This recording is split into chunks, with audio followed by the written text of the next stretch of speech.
প্রিয় শিক্ষার্থী বন্ধুরা, আসসালামু আলাইকুম। আইসিটি ক্লাসে স্বাগত জানাচ্ছি। আমি সোহেল রানা। আজ আমি আবারও আপনাদের সামনে হাজির হয়েছি নতুন একটি ভিডিও নিয়ে। আমার আজকের ভিডিওর বিষয় হলো আইসিটি এর চতুর্থ অধ্যায় HTML এর উপর। তো চলুন বন্ধুরা শুরু করা যাক। দেখেন এখানে A1 প্লাস B1 তারপর হোল স্কয়ার সমান A square plus 2AB plus B square, এটাকে আমরা এখন HTML কোড করে দেখাবো। তো যে কোনো HTML এর শুরুতে আমরা ডক টাইপ HTML লিখে নেব। তাই আমরা এখানে লিখলাম ডক টাইপ HTML। মূলত এই ডক টাইপ HTML লেখা হয় এই HTML যে একটি আপডেট ভার্সনে তৈরি সেটা বোঝানোর জন্য। এরপর যেহেতু আমরা HTML করছি তাই শুরুতে আমরা HTML লিখে নিলাম। এরপরে আমরা জানি HTML এর দুটি অংশ, একটি হলো হেড আর একটি হলো বডি। তারপরে এরপরে আমরা হেডের অংশ শুরু করব, তার মানে হেড শুরু করলাম।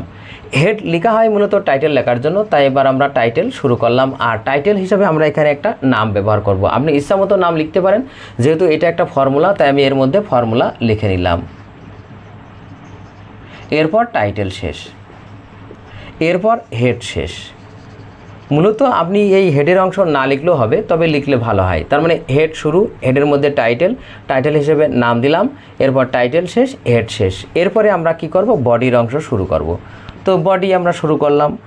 আর HTML এর যদি এরকম একটা সেন্টেন্স বা একটা ওয়ার্ড বা একটা প্যারাগ্রাফ থাকে তাহলে আমরা এখানে পি ট্যাগ ব্যবহার করি। তার মানে এরপরে আমরা পি ট্যাগ দিয়ে শুরু করে ওইটা লিখব। তো এখানে দেখেন A1 আছে।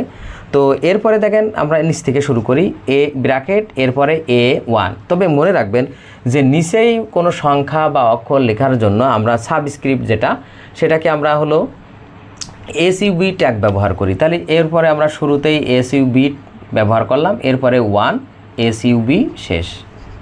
দেখেন এখানে SUB লেখা হয় মূলত এই যে নিচেই লেখার জন্য।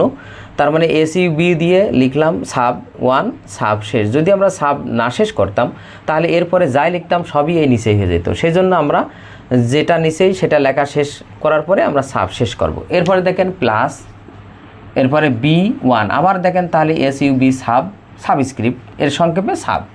এবার দেখেন 1 এরপরে আবার সাব শেষ। এরপর দেখেন ব্র্যাকেট, এরপরে দেখেন স্কোয়ার আছে, হোল স্কোয়ার পার উপরে। তাহলে আমরা কি করব, এখানে SUP মানে সুপার স্ক্রিপ্ট মানে সংক্ষেপে SUP ট্যাগ ব্যবহার করব।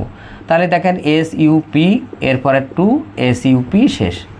যদি আমরা এখানে SUP না দিই তাহলে এটা উপরে দেখাবে না, পাশে দেখাতো। সেজন্য SUP দিয়ে সুপ দিয়ে 2 এরপরে সুপ শেষ। এরপরে দেখেন সমান, আমরা ওই পাশে জায়গা নেই এই পাশে আসলাম। এরপরে এরপরে দেখেন আবার পাওয়ার আছে স্কোয়ার, তাহলে আমরা আবার সুপ ট্যাগ ব্যবহার করব। এরপরে 2 এরপরে সুপ শেষ।